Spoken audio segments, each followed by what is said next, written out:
Everybody. I took a nap earlier, so I'm thinking it's morning. I had lots of homework and studying, so I had to take a nap and freshen up. Well, I want to welcome all of you. Thank you for coming out on this windy night. We were just commenting on the entrances, how it's kind of an adventure coming in through the door over here. So that's pretty cool. Well, why are we here? And why am I up here? Well, I'm up here because I'm honored to introduce a good friend and a mentor, Bernie Meyer, the American Gandhi, who just recently, this past October, returned from India. He was there during September and October, and it was his 14th trip to India over the past 10 years. And this evening we're going to talk about what he did over there, how Gandhi's message is received in India, what's happening in India, and what is Gandhi to the Indian people, especially today, in contemporary times with what's going on in the world. So, without further ado, say something about yourself. a little bit about myself. Okay, I was hoping I could. Okay, sneak out of that. I met Bernie in Calcutta towards the end of September, the first part of his trip, around the 20th. No, 15th. Around the 15th. I left around the 20th. And I was there for a few weeks prior to doing some work in Calcutta and in India intermittently during the summer. And I was pushed to meet Bernie there because I was going to join him for the rest of the trip, but I planned it to where I can go at least spend a week with him there. And I'll talk a little bit more about that when we go into the company. Your background? A little bit of the background. Let's see, I have 8 years in the Army, and so I spent some time in the Middle East and South Asia, Afghanistan specifically, Central Asia, and so that kind of drew me to India. Studied a little bit of yoga and meditation. That was also another pull to India. And then when I met Bernie and he says, I portray Gandhi and I go to India, that was kind of a bird's nest on the ground. That was a good opportunity, and so, yeah. Okay.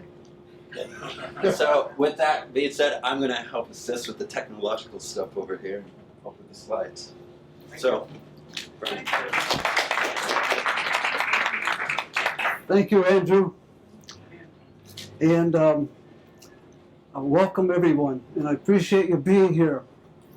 I'm not used to this, but I want to really do a PowerPoint with power, because I got a powerful message that's been welling up in me since I got back on October 20th. Gandhi in India, 2014. What am I trying to do tonight? Apply Gandhi's principles to the age we live in, the Anthropocene age, which means human-caused influences on our planet and on life on Earth. And I take that very deeply and very seriously. Gandhi, Satyagraha, his key term, means truth force, love force, soul force. Secondly, ahimsa. If you see truth in everyone, you live nonviolently because you live by the truth that's in everyone you meet. And his constructive program is in addition to, but the roots for Satyagraha and ahimsa. Constructive programs is how we live together in the villages, the towns, the cities, or wherever we live. I'm inviting you tonight to join me on a deep trip, a personal trip in relationship to what we're doing and what I experienced, because we are together in this Anthropocene age. And I am going to conclude, hopefully in an hour, with a very strong message that I am living by. I invite you to consider that for yourself. It's a very controversial type of thing. outside this room, but in this room it might be a conversational type thing. And we have another hour, hopefully, or whatever, to discuss whatever you gather on this trip. If you choose not to go deep, if you choose not to go into your spiritual and life meaning, there's a lot of other stuff on this, which I won't emphasize because I have too much, okay? So we'll go on. This isn't working? Not for the crowd. It just went on when he tapped it. When you put it closer, another on the top collar, it might No, work. that's for the video. Oh, thank you. Thank you. I didn't know that. I thought, yeah, I can see now what you mean. Okay. Thank you, Jody. I would not know what to do with all these technical expertises around here. I don't have. Okay. Number 2. There's slides like this. I'm not going to explain. The picture speaks for itself. This happens to be at the International Youth Peace Festival, which we'll come back to later. Goals of the trip. Present historic Gandhi to students and the principals.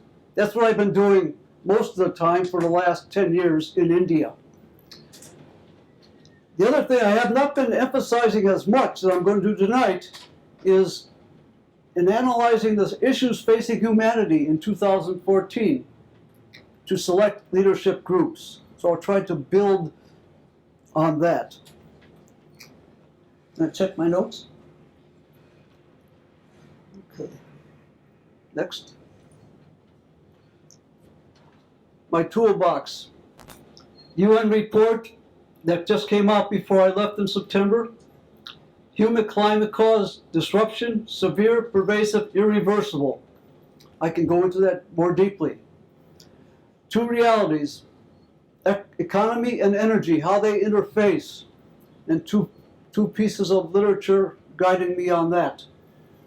And then the medical implications of Fukushima, a primer by Helen Caldicott. I resist nuclear weapons, and I've come to resist nuclear power.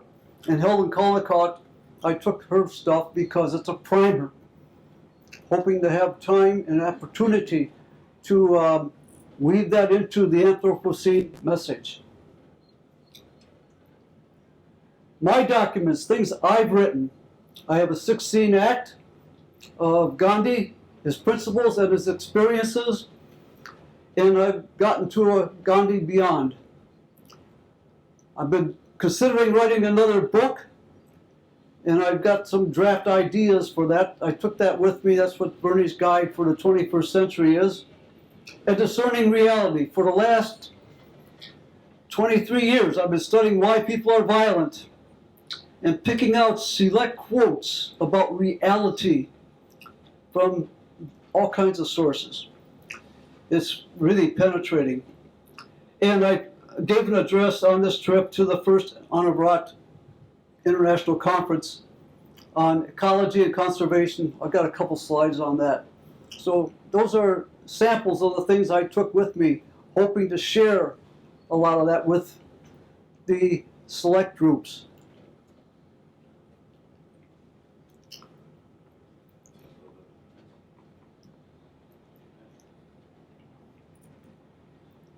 As you can see there, here's Bernie and myself in the middle, and our friend Andrew.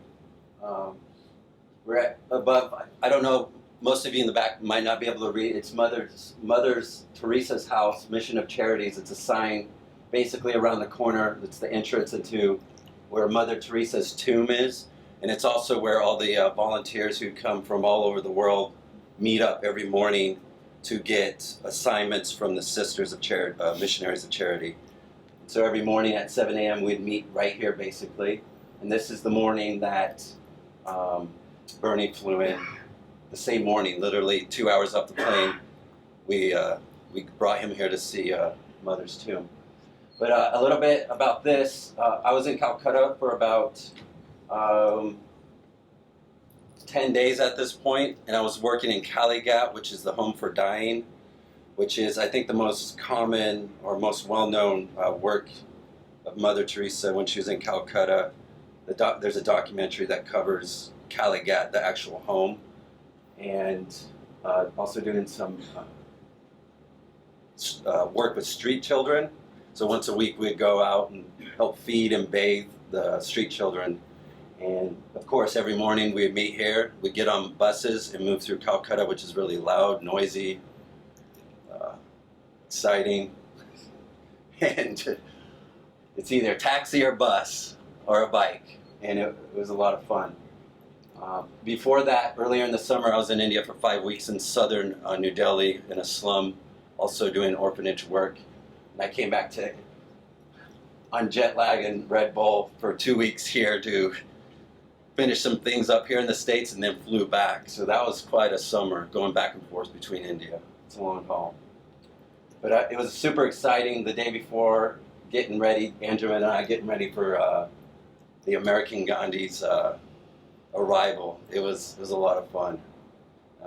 We almost didn't make it to the airport on time, which is not uncommon anywhere. And, you know, dates and times are getting mixed up with our drivers. So, but we did. So. What was the other horror? Actually, Amahora House is a local hospice nonprofit center here in Olympia, and their umbrella, they're with Hospice Without Borders, which works in Rwanda, and some of you might know of some of their activities here. So, yeah, I took that over there. It's kind of a token to kind of help me stay present and understand. Okay, this is why I'm here, and not to allow the culture shock and overwhelming of get to me. So Another word quickly about Anjum Ali, how I met him. It was in one of the most adventurous trips I've had to India, because I was trying to get to southern India, where the villagers were resisting nuclear power plant in Kundakulam. And I had one heck of an experience going down there, got within 5 miles of there, and my guide said it's too dangerous. The police were beating, blockading the local villagers. And he said, we're not going. So I went back, and Anjum Ali was in his university program at Gandhigram. A lot of Gandhi people there. And I didn't meet him per se, but he was part of the class I talked to as Gandhi, which I did many places. And last winter, spring, he emailed me, said, I want you to come to my place in Bihar. And I did not know how reliable, etc. he would be, but he kept after me and after me and after me. And I'll give you more about Bihar in a minute. But Anjum Ali was the person who set up the itinerary and took me by hand, practically speaking, for the first 5 days. There's 7 segments to this trip this last year. This was the first segment. So,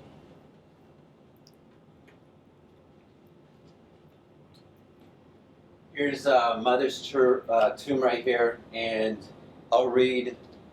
This is written on her stone here. It says, love one another as I have loved you, and that's St. John 15:12, and that's Mother Teresa. And then I just have to add into this, through intuition, I arrived on her Memorial Day. I had no idea the day of her passing, and literally it was like everyone was like, what's going on? It was like, oh, 5th of September is Mother Teresa's day of passing. So that was really a powerful thing, and then be able to read that. okay. This is at the first school. That first day, in the evening, we call it an all-night train trip. Got off at 5:30 in the morning, had breakfast at 6:30, and went to this Delhi public school. And this next 3 slides are a typical pattern of being welcomed in these schools all over India that I go to. So I'm just giving you a couple impressions here without going into it.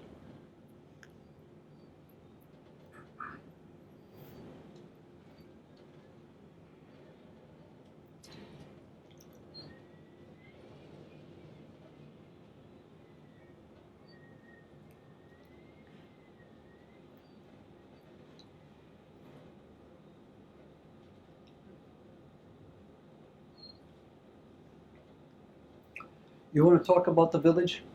Sure. This village here was about a 4-hour train ride west of Well, kind of southwest. it was in the same city as we landed in the morning. In the morning time. Yeah. Yeah. This was at 10 o'clock in the morning. The school was at 9 or 8:30. Yep. And this was 10. This village is well, first of all, they rarely see Westerners in this village. And secondly, it's primarily a Muslim village. And so there wasn't much Hindu influence. And this part of the trip, I would say, was for myself a personal impact on me because I'd spent so much time in Iraq and Afghanistan, and it's primarily Muslim. And this, the introduction for me was, here is a former U.S. soldier who deployed to Iraq and Afghanistan, and Andrew was articulating that, and that kind of made me feel nervous. I got really nervous inside. A lot of self-consciousness was happening, and I was sitting in front of him, and everyone's like, I got a photo of everyone just like staring at me, because Anjum and his friends were taking photos, and they were sitting right next to me, and so that perspective is there. And I just felt tons of warmth and smile, and it was just great. Just after all this interaction and introduction, they knew exactly who I was, where I was coming from. I'm an AK-47 tattooed on my arm, and tattoos of grenades and bombs. So it's pretty obvious that I'm not from that area and what I did in the Middle East.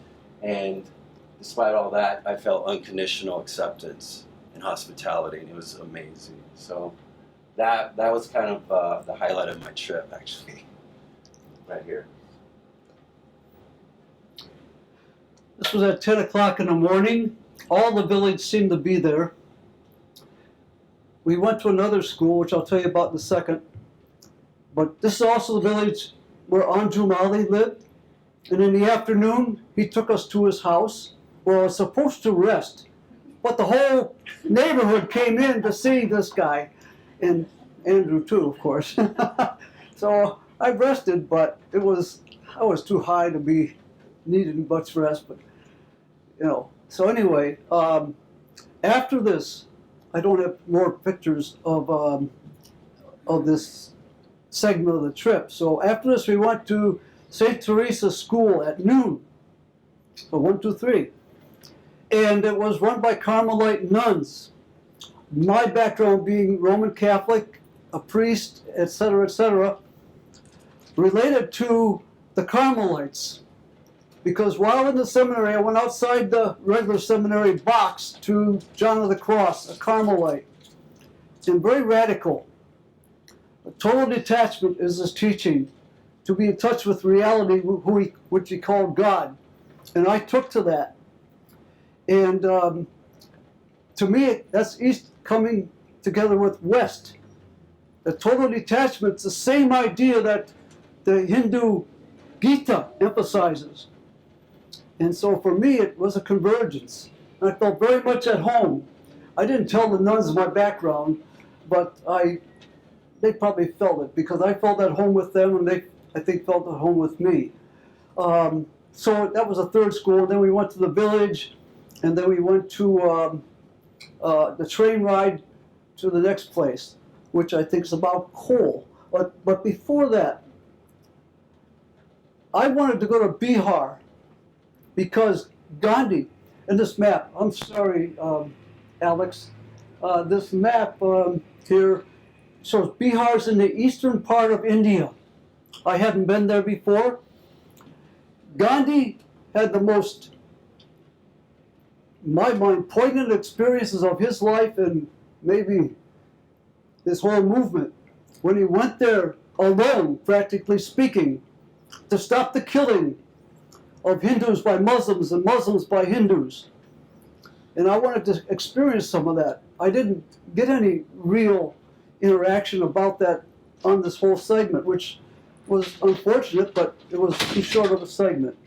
So There will be more input about this in this whole idea of interaction that Gandhi and the people had in the rest of these slides. It's one of the unexpected things for me on this trip, which we'll get into. Here it is. I'm going to read this because it's important. It might be too small for some people to see here. I mentioned my motivation for the Bihar journey. Here it is. Gandhi said, "Do or die." For him to go into this area to stop the killing, no matter whether it was predominantly Muslim community or predominantly Hindu community, he risked his life because a Satyagrahi is not afraid of death. A Satyagrahi sees courage is in dying, not in killing.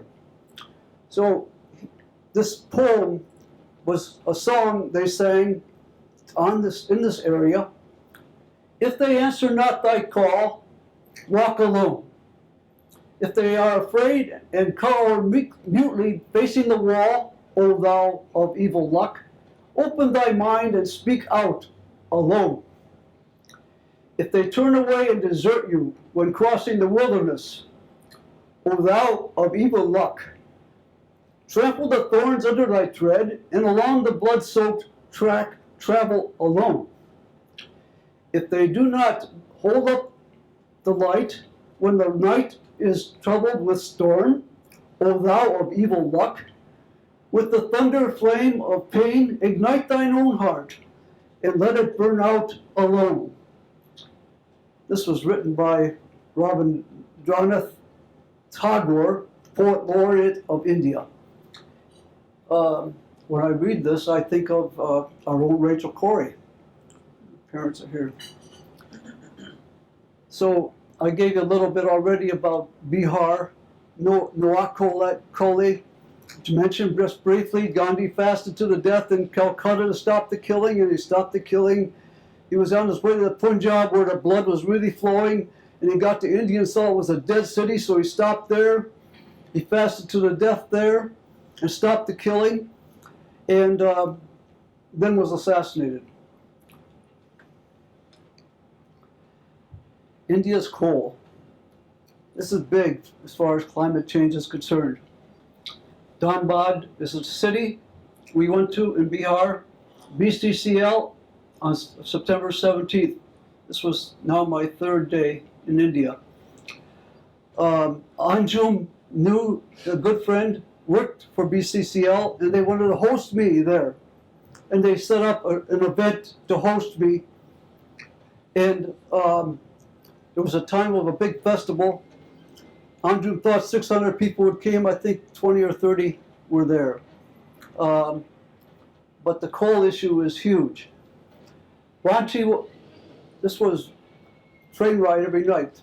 4 of the first 5 nights in India were train rides. Ranchi is the capital of Jharkhand, which was broken off from Bihar about 10 or 12 years ago. And the same type of thing, CCL, another coal company, and the presentation was set up there. They canceled it because of no turnout. Huh? I hate that there's a festival in India. The festival was there too, but I on my email back and forth with Anjum, I said, "You sure you want me there? Because I've been resisting coal in Olympia, Washington." And I think that message went right by him. I don't think he got it at all. But New York Times on November 17th, after I got back, had this coal rush in India could tip balance on climate change.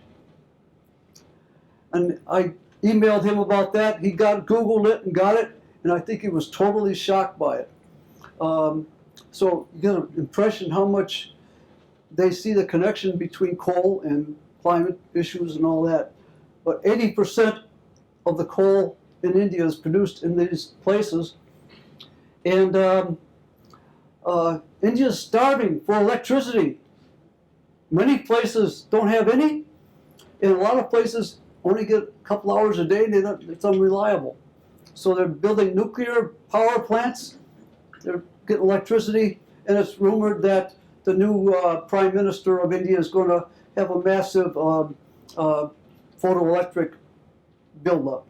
But they're trying to modernize and be like us, be like the West, live our lifestyle with 1.3 billion people, and they got a long way to go. I think they're going to get there. Anyway, I got copies of this. The head of the IPCC on climate change is quoted in there saying that India cannot go the way of China. It's too dangerous. It will take us over the top. And this is part of the message I was trying to deal with anyway, so it builds into that. After these two places, we went to Patna, capital of Bihar, and we visited Kurji Holy Family Hospital, again, a place run by the Carmelite nuns. That's where Anjum got his new job after he graduated last May. It was another good experience. They had the whole medical staff called together. We interacted about these types of things. So at least some enlightenment caught on there. And then Andrew left us. He went back to U.S. He wanted to come the whole trip, but unfortunately he couldn't swing it. And so I went on quasi alone and went to Bhopal. But before we get there, we got a couple more slides.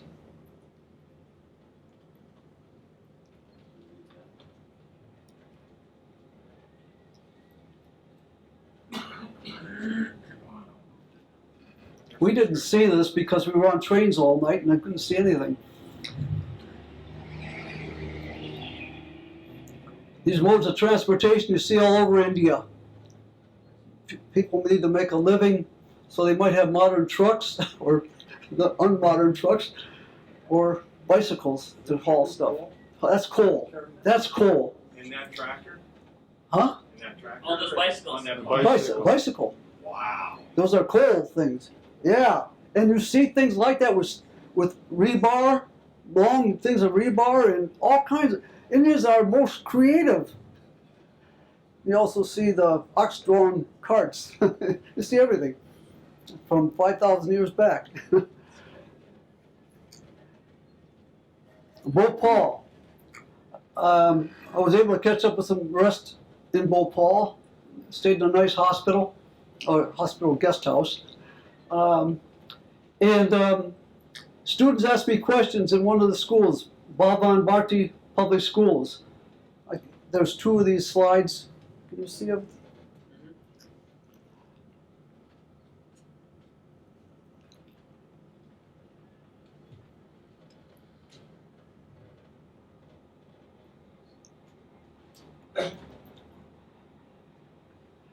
You see these slides with the student questions. I think somebody did some research and prompted the students, but there was a startling combination of questions that I was given there. I was surprised. And then there's a newspaper article back there that had them. That's the way I was able to get them. Because I really wanted those questions for sharing in my own benefit. And fortunately, the newspaper got a copy of them somehow. Anyway, those are the questions that they asked, and I tried to answer them briefly, if you could do that. Another school in Bhopal. By the way, last week was the 30th anniversary of the exploding of Union Carbide Company, and that issue is still huge. Government said 5,000 people were killed. Estimates 30,000, and plus thousands and thousands more suffering from the results, and it's still in the environment, the gases and so forth that were released, the chemicals. This was another huge experience for me, a non-Bihar school in Bhopal. The principal, Arjuna, as is typical, took me to her office when I arrived. It's a school run by all women. And we were together alone for a minute. And she said, there's a current going through our community, and my son's part of it. She said, they're saying Gandhi caused the partition of India from Pakistan. And she was really concerned about it. And then she led me to the classrooms to meet the students, just to let them see me, but no presentation to the students. She took me to an assembly of the teachers. She said, it's more important for you to talk to this group. So I did a presentation to them and Q&A. And then just before we were ready to leave, I said to her, I have a different understanding about Gandhi and the partition than you do. And I explained to her why Gandhi did not want India to break down away from Pakistan, and several points about that. Then she left after I finished my point. Usually the teacher would or the principal would accompany me. She went ahead. When I called up to her, tears were streaming down her face because of that realization that I hope she believed me, because she really felt, she said when she first started, Gandhi's a good man, but she didn't know how to handle it with the other information she was getting. So you see, there's a lot of ignorance about this. Don, if it's really important, do it, but we can hold back, because I'm going to come back to this issue. Yes. It's good. It keeps me company throughout the trip. And now, okay? Fine. Thanks. Then I went to Delhi after Bhopal, first international conference, on a rock conference. I was asked to give a presentation there. And these are the themes of the conference. Anavrat means small vowels. And they got a whole discipline to form a new society around small vowels. And it's a JN sponsored, but it's open and it's secular in its application. I've been working with the JNs 5 or 6 years now, going to Ratsaman, which we'll go to later. So these 3 things, I was only there for the first day. I gave my address about my experiences, my take. The Anavrats, the Jains emphasize ahimsa. We got to change ourselves to be nonviolent, to love. That's their basic thing. I have been emphasizing changing systems, because systems make people act the way they do. And so there's been a give and take between me and them, and I'm glad this give and take is happening. There's the monks and nuns. This is from a previous gathering. I just want to show you how radical they are in that regard. This is at the conference. And that's me giving a talk. And that's it for New Delhi. New Delhi's up central north, Alex, and so on. Okay. One second.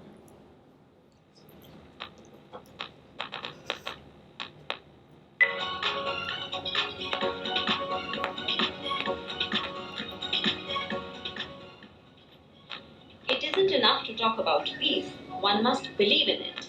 And it isn't enough to believe in it, one must work on it.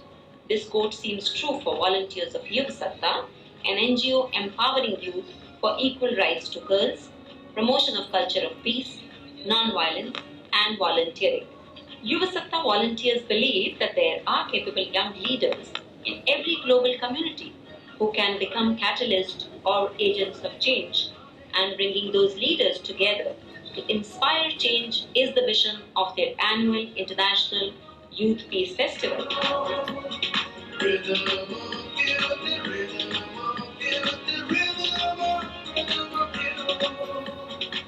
young change makers from over 25 countries participated to spread the message among masses.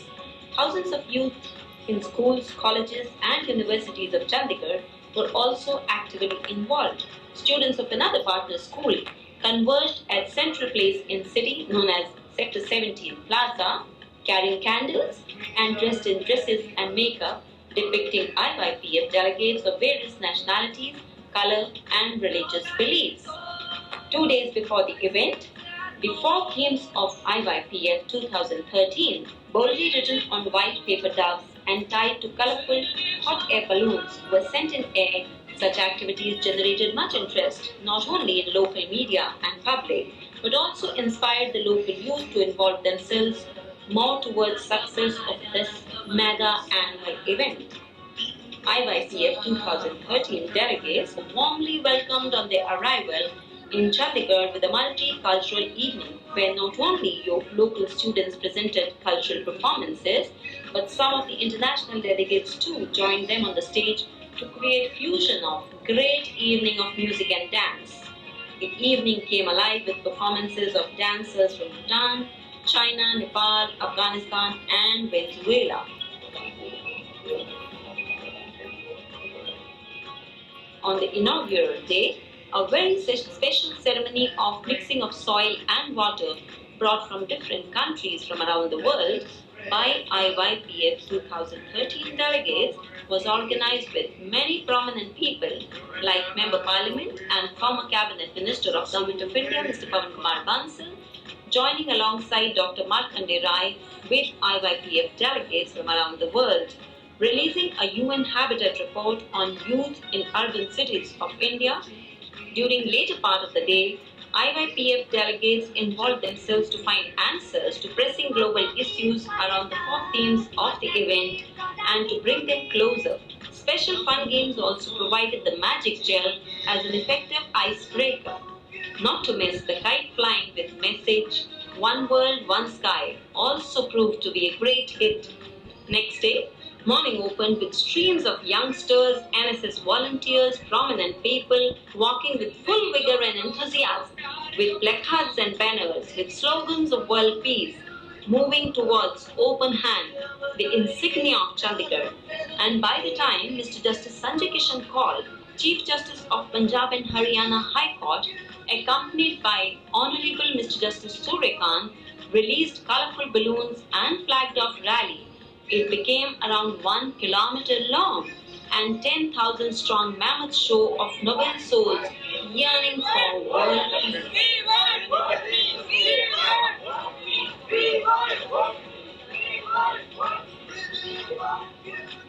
World Peace March, first of its kind in the history of Chandigarh city, was followed by an unforgettable, eventful musical evening of folk dance and music and traditional martial arts organized by North Zone Cultural Centre Chandigarh.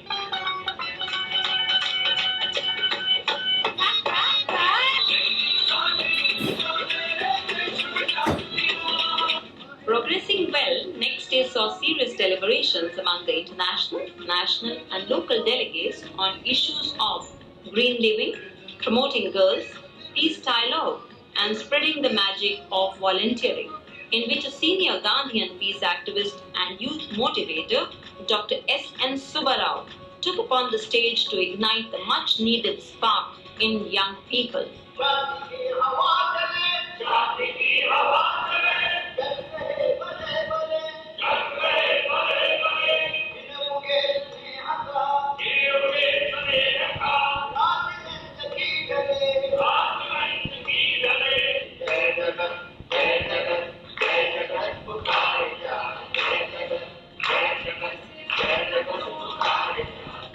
Here, Mr. David Mays, cultural attaché, U.S. Embassy in New Delhi, flagged off a very innovative three-wheeler auto rally with over 100 three-wheelers decked with stickers promoting the message of break the silence and support girls, with cheerful international delegates as passengers carrying placards to further strengthen the idea. It was an instant hit among local city residents and media. second last evening of IYPF 2013 was reserved for a beyond border fashion show and celebration of China Day through another international multicultural performances by IYPF delegates.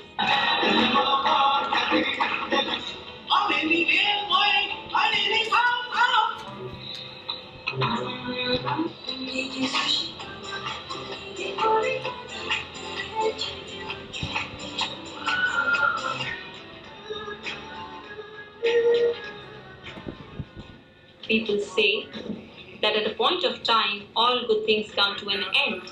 But for Yuv Satta volunteers, the last day of their 8th International Youth Peace Fest was a day to release the logo and share plans now for 9th International Youth Peace Fest, IYPF 2014 from September 27 to October 2nd, 2014. And to honor all the IYPF delegates, Honorable Chief Minister of Himachal Pradesh in India, Mr. Veerbhadra Singh, Industries Ministers, Mr. Mukesh Agnihotri, Mr. Randeep Singh Surjewala, Senior Cabinet Minister from Haryana, another state in India, and many other prominent people joined at the valedictories function, which ended with promises from IYPF delegates that they'll not rest and do everything possible to not only make IYPF 2014 even bigger, but also do their best to realize the dreams of Yuv Satta volunteers of bringing young people on one platform from all over the world in the next 5 years to inspire change and make a difference. So, what are you waiting for? Switch on your email account and send an email of your interest to join in this global youth peace force at projectbridge.yuvsatta@gmail.com, and to get the latest updates, join the IYPS team at Facebook page of IYPS W.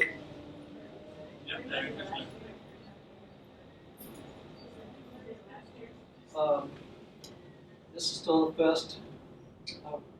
This is a women and girls, say the women and girls protest. They went for miles down the road. This is a key point.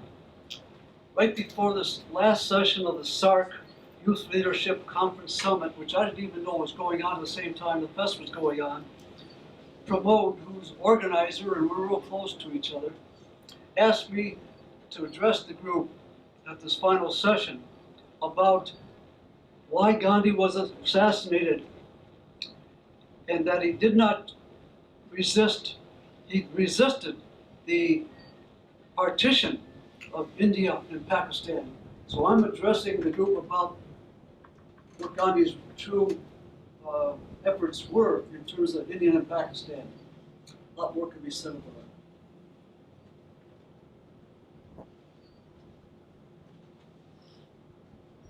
Lots of dancing, some spontaneous and some programmed. Spontaneous here. Spontaneous here. This is a Facebook entry somebody put on. I could give you the names, but I'm not going to do it now. This is their Facebook entries verbally.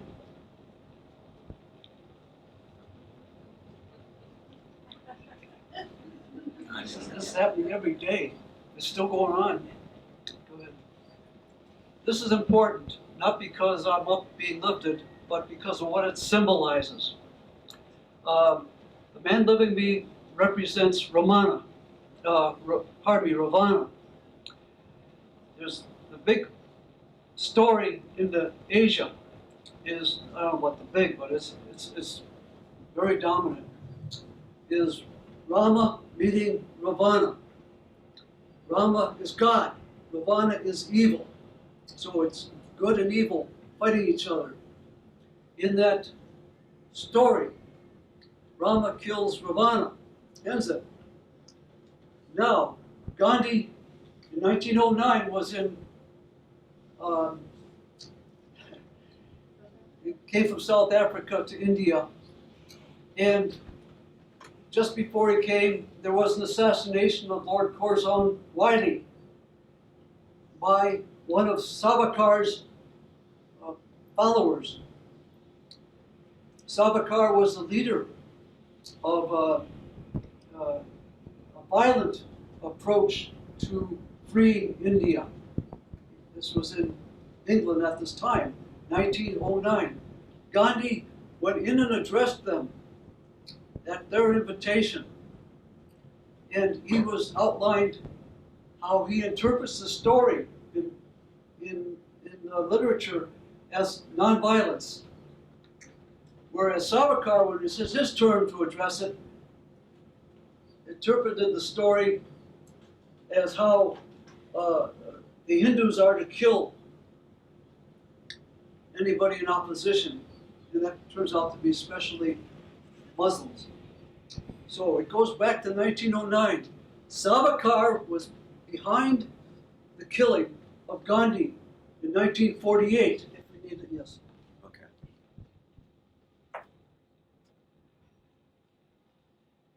Donald?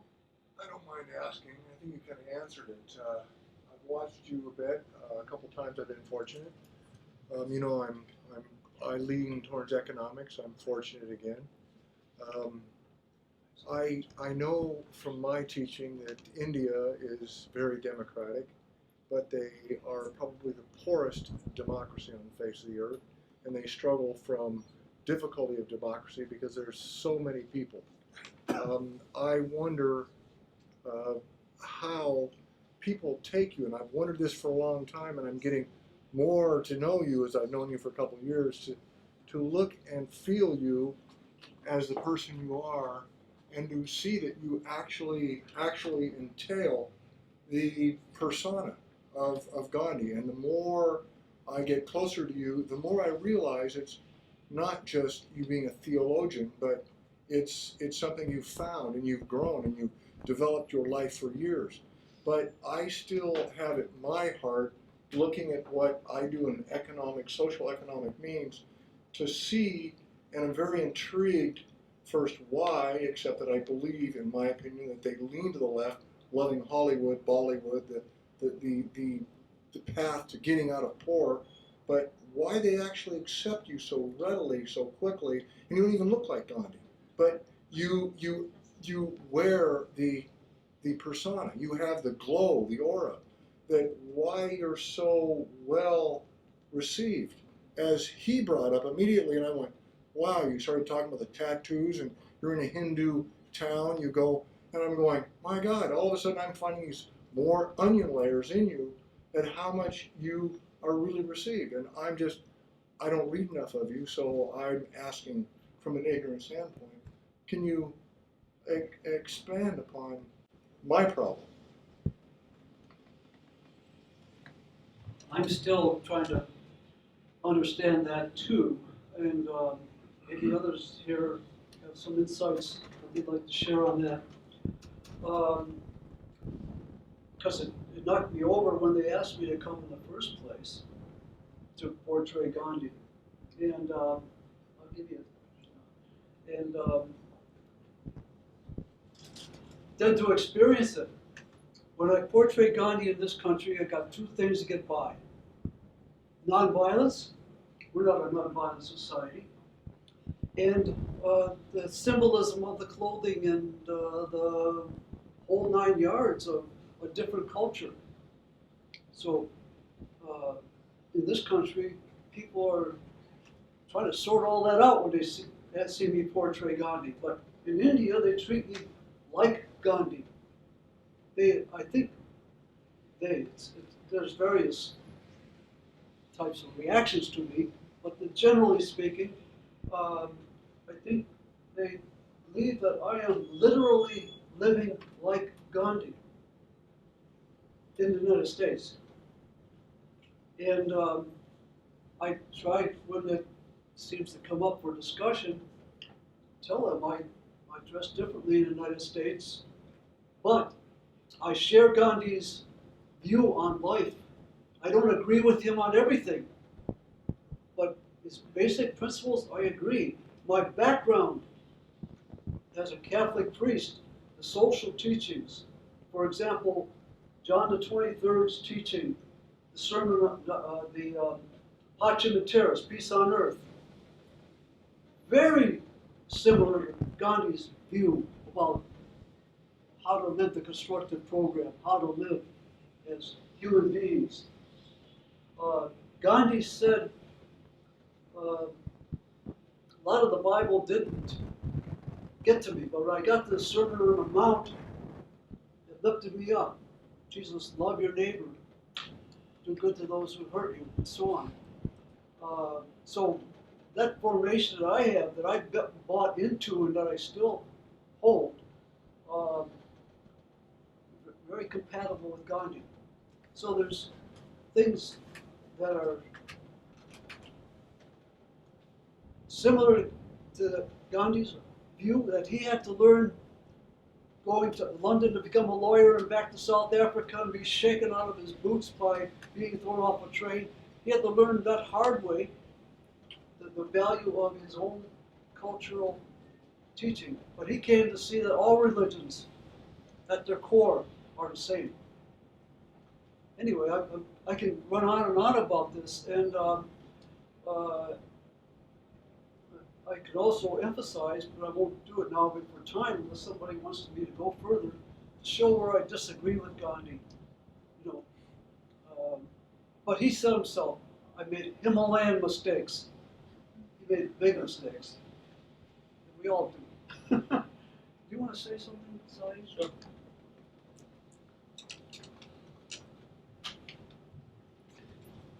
There is a South Asian saying that it doesn't matter who you are as long as you carry forward with the message.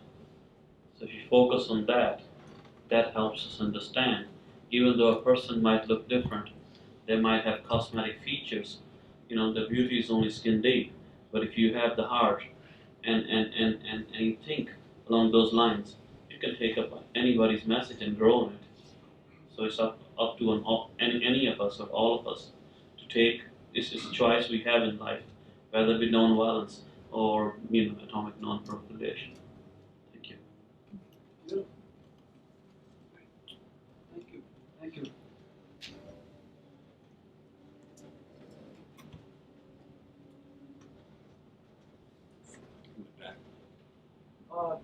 Can you read it for him?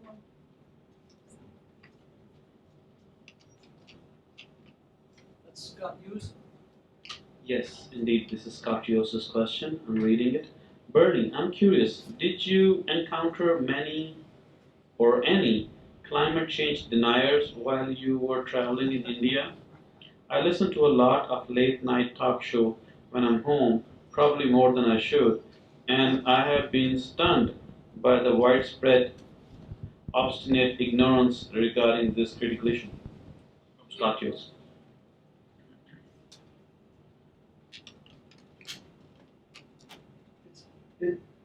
Climate change deniers in India, it was not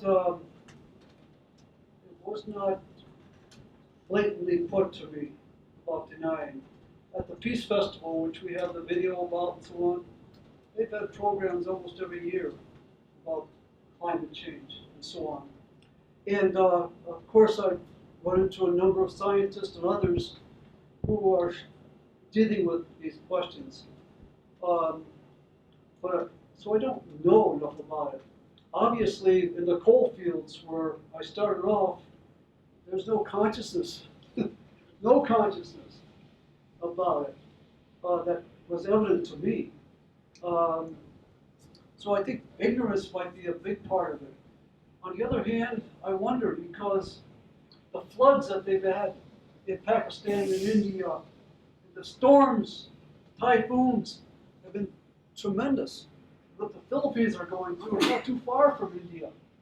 And two major typhoons in 2 years, plus other ones. So there's got to be a consciousness about it. When I was talking to Dr. R.B. Sivan the last 2 days, I told him I'm pretty pessimistic. He said, don't be pessimistic. No, don't be pessimistic. He's a scientist, and he explained to me that when science finds something wrong, they develop something else to fix it. And I think there's truth to that. And I know there's truth to that. But when I look at all the things that are going wrong, how did that go wrong? So we had a good conversation about whether to be pessimistic or not. And I don't know if he meant that word the same way I did. I act with hope. I act with the hope that we can, you know, whatever survives, whoever survives, it'll be a better thing. But so you see, it's really just like here. Right? It's very confusing because there's so many different stances. There's obviously climate deniers. It's obvious that a lot of the corporations are feeding into making people think that way, making people think that way. But on the other hand, you know, drought in California, now huge storms in California, and then the Midwest and so on. It's got to be seeping through that there's something real going on here. Your views probably are as good as mine on these things, so express your views if you want to. Anyone? I'll add something to that, Bernie. I don't think there's much, from my experience, especially, well, anyone living up north in Rishikesh area, North India, a lot of the rains go up there from New Delhi, and a lot of it's acid rain. And everyone's really aware that it's from the pollution and that it's getting worse because they're getting boils on their skin a lot, sometimes, not all the time. And people ask, and that information spreads. And then another key thing was when I was in northern, in Rishikesh, there's a lot of Western intern students working on a project to clean up the Ganges because President Modi had promised that was one of his campaign promises. So, and that's a huge thing. I don't know, whether or not. I asked them, so what do you think? Is this information, are they going to act on it? And they kind of rolled their eyes because there's a lot of things that, that are on priority for him in the government right now. But people are aware of it, so. You mentioned the streams. There's a movement, Save the Ganga, the sacred river in India. So there are movements in India. The rivers are terrible, from my point of view. They're really. I want to go swim in a lake. Don't you swim in that lake. It won't be good for you. I don't go swimming in India. So it's probably like here. If it touches you, you do something about it. If it doesn't touch you, well, anyway. Yeah, I guess I was just wondering about, I really don't have too much knowledge in India, but I was wondering about the caste system, and if the caste system and the stratification that it results in, that causes in society, if that in itself is subscribed to throughout the entire country, and also are the young people sort of thinking differently about the traditional caste system, and so are mingling more and blending more with all race. I think a lot of that answer depends on where you live and who you live with and so on. The caste system is illegal, as is childhood marriage and a number of other things that from the past. But the culture doesn't change like that because the law changed as we know here. Operationally, in a lot of the rural areas, and it has its spillover into the urban areas. People are still treated untouchably not everywhere, but it is changing. I don't have enough experience to say, it's like racism here. We thought, some people thought, we got rid of it with the civil rights movement, but obviously we haven't gotten rid of it with all the stuff going on right now. So it's similar with the caste system, I think, and a lot of other things. The treatment of women, it's horrendous, and that's even at times in the urban areas. On the other hand, you saw the Peace Fest. Those youth were from 30 countries, but a lot of them were from India. And, it's very comfortable. These are people who are probably from what what we would call middle class or upper middle class families. And some of them are very much involved with social change issues, peace issues, especially people coming from Africa or certain parts of Asia. So it's a changing thing that needs to be continually worked on, and people are working on it. The Peace Fest, I think, is one way. They have promote the person that organizes the Peace Fest has 100 peace groups in 100 different schools in the Chandigarh area. And that's why he's able to turn out 10,000 people for a demonstration that we have during the festival. So there seems to be more openness to going into schools, I don't know about all of them, but a lot of them, than we have here. I can't see myself going over to Olympia High School and starting a peace group. I haven't tried, but it'd be nice to do, you know, something like that. So there's the residue from centuries of acting in certain ways, and then there's changes going on. And of course, the economy is a big piece of that. To summarize the economy, Gandhi said the villages, 700,000 villages, is his India. And the villages are being gradually wiped out, mostly because they sit on natural resources that the corporations or the government wants. So Gandhi had that point of view. Nehru, we missed a slide about him, I think. Nehru was a socialist, and Gandhi was grooming him to take over. Nehru was a socialist, though. So when he became prime minister, the first prime minister of India, he came with a socialist point of view. Let's plan a good society, and he set up planning commissions and so on. Now Modi is another, you know, he's neoliberal. You know, it's let the market do things, let the market make things happen, drive the economy. So there's three very different points of view. But the prevailing thing I see among many Indians that I interact with, because I'm more invited by the middle class or the educational class or the economic class,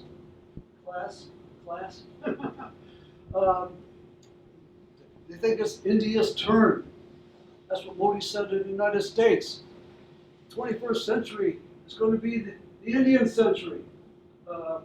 And so they're really struggling to make that big leap, and it's a tremendous leap when you got 1.3 billion people, 750 million of them living on less than $2 a day. You know, some people can make that leap, but India as a whole, no way. Thank you for bringing up neoliberalism. I did an economic thing with the Fellowship of Reconciliation. We kind of touched base on energy economics, and I've been led to believe from Evergreen that Milton Friedman's neoliberal economic concepts did not really hand towards helping society where its application has been tested around the world. The labor class has really been scrunched because of, I think everybody kind of agrees with that, it seems, except for China. China has really developed. You have brought up Modi as being a neoliberal, and I am interested, since you bring him up more than once, if India has shown any successful growth because of accepting the neoliberal economic process. Yes, but the last Prime Minister, Singh, in 1991 started a new type of economics, opening the economy to market forces. But Modi's gone beyond it. I'm not studied in that way to be too technically specific, but during the 1990s, early part of the first decade, India was growing 8 to 10% a year, the growth model. And of course, Modi, before he became prime minister, was governor of the state of Gujarat. And I want to bring in both things about this because I can't stay away from it. He was successful, from what I hear, in raising the economics of the state of Gujarat, the same state Gandhi was from. So that's why he's elected prime minister. That's why he gets 17,000 people to show up at Madison Square Garden to support him in the United States, in other places. So the people who are in business tend to be glad he's prime minister for that reason. And I don't see that good. I don't see the growth as what's good for the world, let alone India or the United States. But that's the way it's going, and that's what's driving, to me, climate change and war and so on and so on. But the second thing I want to bring about Modi is that he was a member of the RSS. I don't think I mentioned that, and I had a slide for it. We must have slipped over it somehow, or I didn't catch it. But Modi was a member of the RSS. We don't know what that is. It is an extremist Hindu organization. Yeah, extremist, fundamentalist Hindu that started with Savarkar and others back in 1909 when Gandhi interacted with them as a friend, as trying to convert them. Modi was governor in, was it 2002, when the train was going through and it was blowing up, and then a lot of riots started, killing thousands of Muslims in the state of Gujarat. He allowed that to happen. He was governor. He didn't do anything to stop it, and probably was tacitly encouraging it. The police were involved in all that. So when that happened, the United States would not give a visa to Modi. So that's how prominent that understanding is. Now he's president, the United States has him over and he meets with Obama. So Modi's, and I have no crystal ball, I can't see into his brain or anything, but to me he's working the two together to make India Hindu and a rich country. You shaking his head? Yeah. Yes, totally agree. Saeed's from Pakistan originally. My father is sitting here. He saw that himself. His grandmother took him, and they traveled at night. At night they hid. At night they traveled. In daytime they hid in the tall crops and forest. And our family was shot dead in those Hindu-Muslim riots in 1947. 1947. So Dad was a teenage young, and he saw that himself. And what happened in Gujarat? He was complicit in all those tens of thousands of deaths. Modi was complicit. So it is very simple. But the question is, I mean, United States population is 310 million. In India, there are nearly 380 million Muslims. Yeah. So you know, how much genocide is needed to make India Hindu? Yeah. In this book I showed you by Jim Douglas, where'd it go? He goes into this to some degree, but we don't know how many people are members of RSS because they don't make public their roles. Some people say 1 million, some people say 2 or 3, but they're present everywhere, including government positions. Police and armed forces. Police, armed forces, and the security forces. Yeah. So the influences are hard to see. Where's this going to lead India to? We don't know. We see the patterns right now, the economic and so on. But I got emails as I got back about fundamentalist groups in India and Buddhist fundamentalist groups in Sri Lanka, Myanmar, and what's the other country? One of the other countries. And this is new information that,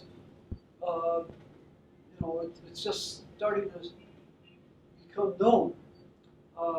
But we're not too different from that in many ways. We might not be as far along culturally as India, because India's been 5,000, 10,000 years. But we have the militias in this country, you know, and I get the literature from the Southern Poverty Law Center and how that's grown in recent years. We got the so-called Tea Party groups and other groups. So they're getting organized too. What's this going to lead our world to? I don't know. But it doesn't look good to me. That's why I consider plasticity. Be strong, but keep going.